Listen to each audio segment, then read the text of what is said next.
ஒரு single bedroom ஃப்ளாட்டில் வந்து குடியிருக்காங்க. அந்த வீடு பூட்டினபடியே இருக்குது. ஆனால் 20ஆம் தேதி 21ஆம் தேதி வரைக்கும் அந்த வீட்டில் வந்து ஒரே துர்நாற்றம் அடிக்குது. அதை திறந்து பார்க்குறாங்க. உள்ளே வந்து மகாலட்சுமி துண்டு துண்டாக வெட்டப்பட்டு இந்த ஃப்ரிட்ஜில் தலை தனியாக கால் தனியாக 35 பாகங்களாக வெட்டப்பட்டு உள்ளே இருக்குது. அப்போ வந்து இது மாதிரி ஏதாவது ஒரு பெண்ணை கொண்டு வந்து சந்தோஷமாக இருக்கலாம் அப்படின்னு ஆன்லைனில் தேடி பார்க்குறாரு. தேடி பார்த்து இந்த பெண்ணோட நம்பர் கிடைக்குது. வந்து முடிஞ்சு போகையில் 6000 ரூபா தான் கொடுக்குறாரு. கொடுக்கல 2 பேருக்கும் தகராறு. சத்தம் போட்டு கலடா பண்ணி பிரச்சனை பண்ணி நம்ம மாட்டி விடுவேன். இன்னொரு கோவம் வந்து பக்கத்தில் சுற்றியில் எடுத்து தலையில் ஓங்கி அடிக்கிறாரு. காலையில் விடிஞ்ச உடனே போய் ஒரு பெரிய சூட்கேஸ் வாங்கி வந்து இந்த பிணத்தை அதுக்குள்ளே தூக்கி வைக்கிறாரு. கை காலெலாம் மடங்க மாட்டேது. அதே சுற்றியில் அடித்து மடக்கி உள்ளே வச்சு அதை அப்படியே இழுத்துட்டு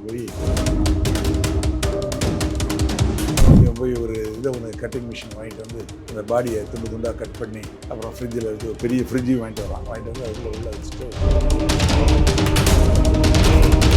துண்டு துண்டாக வெட்டி வச்சுட்டு டெய்லி ஒவ்வொரு துண்டாக எடுத்துகிட்டு போய் காட்டுப்பகுதியில் போய் நாய்களுக்கு போட்டுருவோம்.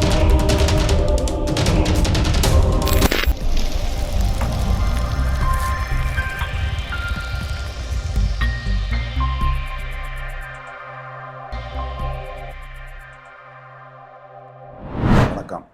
கடந்த 21ஆம் தேதி இந்த மாதத்தில் 21ஆம் தேதி நடந்த ஒரு சம்பவம் வந்து நம்ம இந்தியா நாட்டையே அப்படி உலுக்கி இருக்குது. அந்த கொடூர சம்பவம் என்னென்னா, பெங்களூரில் மகாலட்சுமி அப்படின்னு 29 வயது பெண். அவங்க வந்து திருமணம் ஆயிடுச்சு. அவங்க வீட்டுக்காரர் பேர் ஹேமந்த். அவங்க 4 வயசில் ஒரு பையன் இருக்கிறான். ஒரு 2 ஆண்டுகளுக்கு முன்னால் இந்த மகாலட்சுமி அவங்க கணவருக்கும் கொஞ்சம் மிஸ் அண்டர்ஸ்டாண்டிங் ஆகி கணவரை விட்டு பிரிஞ்சுட்டாங்க. பையன் வந்து குழந்தை வந்து அப்பா கூடயே இருக்கிறான். இந்த மகாலட்சுமியோட அப்பா அம்மா அவங்களுக்கு பூர்வீகம் வந்து நேபாளம். அவங்க வந்து ரொம்ப நாளுக்கு முன்னாடியே இங்கே வந்து பெங்களூர் வந்து அங்கே செட்டில் ஆகிட்டாங்க.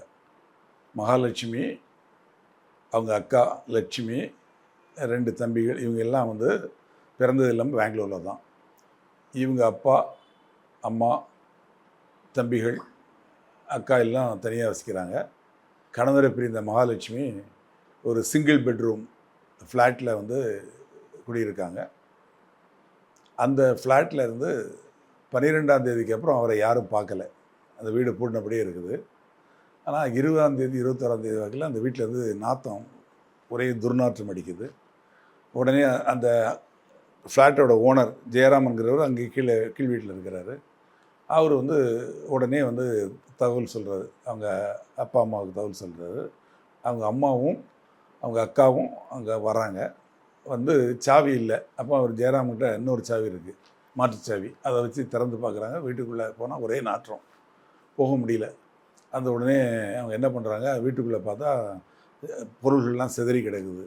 அங்கங்கே ரத்தக்கரை பிடிஞ்சிருக்கு. இந்த துர்நாற்றம் எங்கேருந்து வருதுன்னு பார்த்தாங்கன்னா ஃப்ரிட்ஜிலேருந்து வருது. அது 16 லிட்டர் கொள்ளளவு உள்ள ஒரு ஃப்ரிட்ஜு. அதை திறந்து பார்க்குறாங்க. உள்ளே வந்து மகாலட்சுமி துண்டு துண்டாக வெட்டப்பட்டு இந்த ஃப்ரிட்ஜில் தலை தனியாக கால் தனியாக மற்ற பாகங்கள்லாம் தனியாக 35 பாகங்களாக வெட்டப்பட்டு உள்ளே இருக்குது. உடனே காவல்துறைக்கு தகவல் சொல்கிறாங்க. காவல்துறை வந்து பார்க்குறாங்க. பார்த்து இது எல்லாத்தையும் கைப்பற்றி அப்புறம் விசாரணை தொடங்குறாங்க. அப்போ விசாரணையை தொடங்கையில் இவங்களை கேட்குறாங்க, உங்களுக்கு யார் மேலே சந்தேகம் இருக்குது அப்படின்னு அவங்க அம்மாவை கேட்குறாங்க. அவங்க சொல்கிறாங்க, ஒரு பையன் வந்து அடிக்கடி கூப்பிட்டு வந்து இந்த பொண்ணை இங்கே விட்டுட்டு போவார். அந்த பொண்ணு ஃப்ரெண்டாக, அவர் பொண்ணுக்கிட்ட ஃப்ரெண்டாக பழகுறாரு. அவர் பேர் அஸ்வின். அவர் மேலேயும் எங்களுக்கு சந்தேகம் இருக்குது. அதே மாதிரி இவ வேலை செய்கிறது வந்து ஒரு மாலில் வேலை செய்கிறாங்க.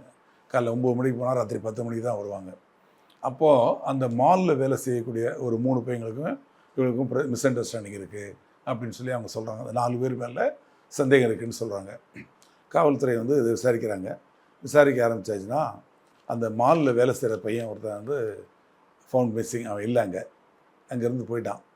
அப்போ மற்றவங்களை பிடிச்சி விசாரிக்கிறாங்க. அவன் பேர் வந்து முக்தி ரஞ்சன் ராய், ஒரிசாவை சேர்ந்தவன். அதுக்கப்புறம் அவனை காணணுன்னா என்ன சமாச்சாரம் மற்றவங்களை விசாரிக்கலாம் சொல்கிறாங்க. அந்த பையனுக்கும் இந்த பெண்ணுக்கும் பழக்கம் இருந்தது. அந்த பழக்கம் இருந்ததுக்கில் இன்னொருத்தர் கூடயும் இந்த பொண்ணு பழக ஆரம்பிச்சிச்சு. இது தெரிஞ்ச உடனே அவங்க 2 பேரும் சண்டை போட்டுக்கிட்டாங்க. இது வரைக்கும் தான் அவங்களுக்கு தெரியுது. ஆனால் அதுக்கப்புறம் அந்த 10ஆம் தேதிக்கு அப்புறம் வந்து 12ஆம் தேதி நினைக்கிறேன். அதுக்கப்புறம் அவன் வேலைக்கு வரல அப்படின்னு சொல்லி சொல்கிறாங்க. அப்போது காவல்துறைக்கு அவங்க மேலே சந்தேகம் வந்து அவனை தேடி அங்கே போகிறாங்க அந்த ஊருக்கு. காவல்துறை அந்த ஊரை நோக்கி வருது அப்படிங்கிற விவரம் தெரிஞ்ச உடனே அந்த ஊர் எங்கே இருக்குது அப்படின்னா, ஒரிசா மாநிலத்தில் பத்ராக் மாவட்டத்தில் துஸ்ரி கிராமம். அந்த கிராமத்துக்கு வெளியே இருக்கக்கூடிய மரத்தில் தூக்கு போட்டு இறந்து போயிடுறான் அந்த முக்தி ரஞ்சன் ராய். அவனுக்கு வயசு 30. இப்போ காவல்துறையினர் வந்து இது எப்படி நடந்ததுன்னு சொல்லி மற்றவங்க அந்த கூட இருந்த பசங்க இருக்காங்களா, அவங்களையும் இவரோட ஆண் நண்பரையும் கூப்பிட்டு விசாரிச்சுட்டு இருக்காங்க.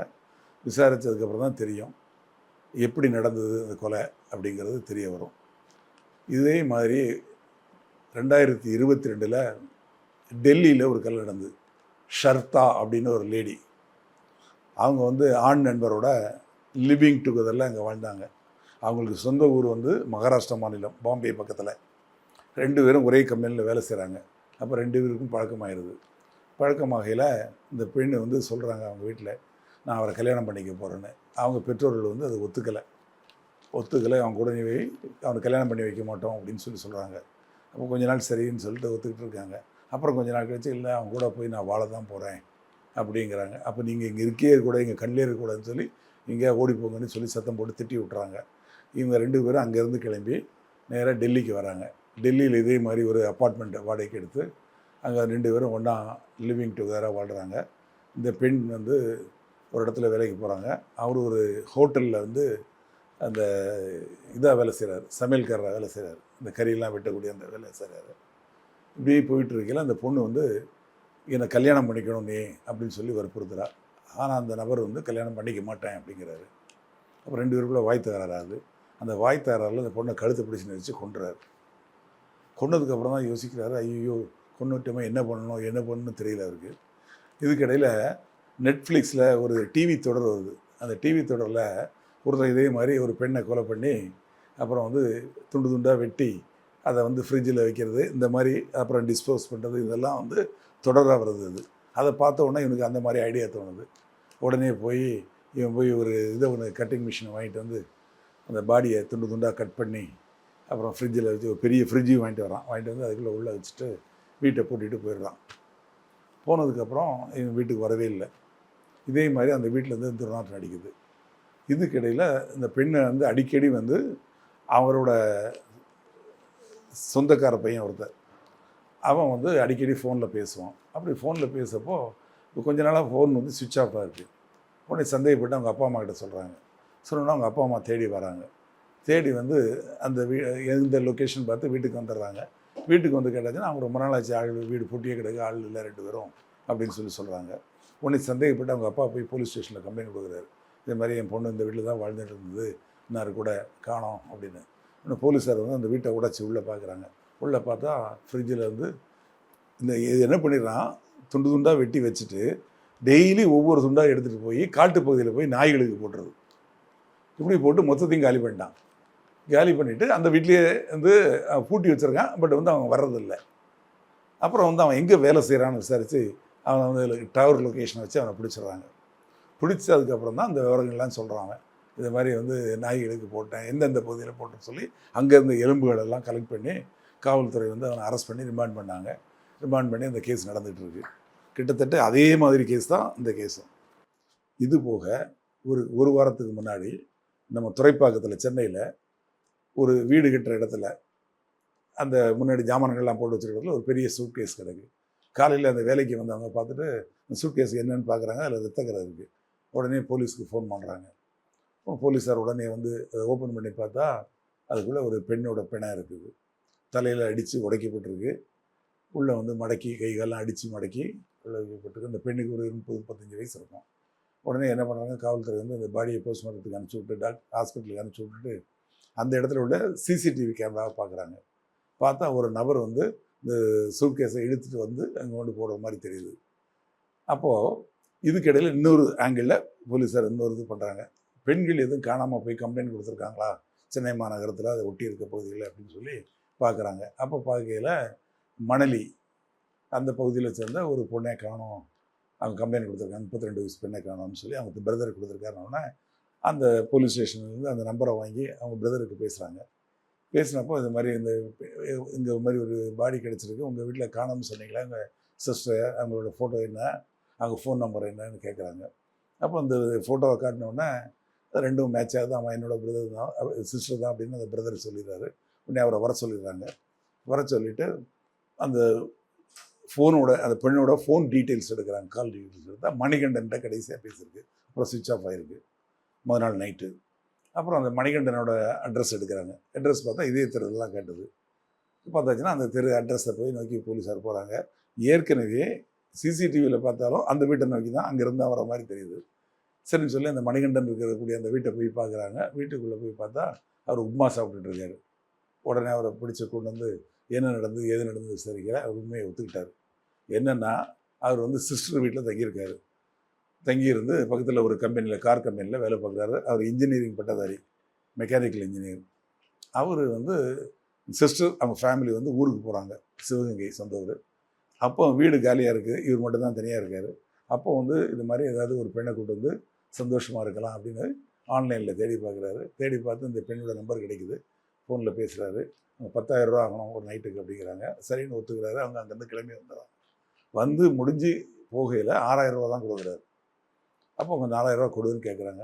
கொடுக்கல, 2 பேருக்கும் தகராறாகுது. நீ இது மாதிரி கொடுக்கலன்னா நான் ஊரை கூட்டி தகராறு பண்ணி சத்தம் போட்டு கலடா பண்ணி பிரச்சனை பண்ணி உன்னை மாட்டி விடுவேன், அசிங்கப்படுத்திடுவேன் அப்படிங்கிறாங்க.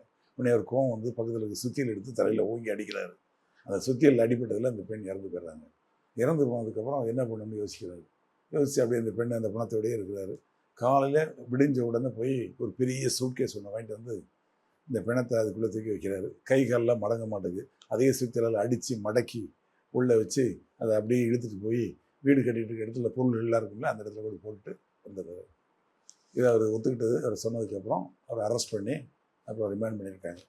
இதில் வந்து என்ன தெரிய வருது அப்படின்னா, அந்த பெங்களூர் சம்பவத்தில் அந்த பெண் அவங்க பெற்றோர் இருக்கிறாங்க, கணவர் கூட இருந்தாங்க, குழந்தை இருக்குது. கணவரை பிரிஞ்சிட்டாங்கன்னா அவங்க பெற்றோரோட இருந்திருக்கலாம்.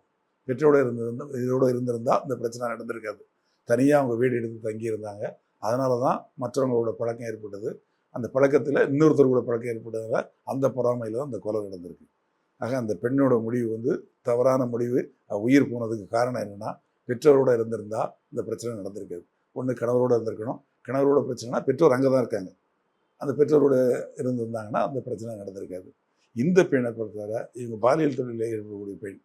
அதனால் இவங்க வந்து அந்த இடத்துல ஏதோ கிடைச்சது வந்து வரைக்கும் லாபம்னு வந்திருந்தால் இவங்க உயிர் தப்பிச்சிடலாம். அதை விட்டுட்டு இவங்க கடனாக கேட்டதுனால அவங்க உயிர் போச்சு. பாலியல் தொழிலில் ஈடுபடுவதே தவறு. அதில் வந்து இந்த மாதிரி ஒரு சூழ்நிலையில் அவங்க உயிர் போச்சு. இதில் வந்து என்ன தெரியுதுன்னா, பெண்கள் பெற்றோரோடு தான் இருக்கணும், சரியான வாழ்க்கை வாழணும், சரியான முறையில் கணவரோடனோ இல்லைன்னா பெற்றோருடனோ வாழணும். வழி தவறி போகக்கூடாது. வழி தவறி போகிறதுனால தான் இந்த மாதிரி பிரச்சனைகள் வருது, உயிரிழக்கக்கூடிய ஒரு சூழ்நிலை வருது. அதனால் இதை பார்க்கக்கூடிய பெண்கள் நிச்சயமாக அந்த மாதிரி ஒரு சூழ்நிலைக்கு உட்படாமல் நீங்கள் உங்கள் வாழ்க்கையை இது பண்ணிக்கங்க. தனியான வாழ்க்கைங்கிறது தேவையில்லை. பெற்றோரோடு இருங்க, இல்லை கல்யாணம்னா கணவரோடு இருங்க. அவங்க துணையோடையே இருந்தால் தான் உங்களுக்கு என்றைக்குமே வந்து ஒரு பாதுகாப்பு அப்படிங்கிறது இதில் வந்து தெரிய வரும். நன்றி, வணக்கம்.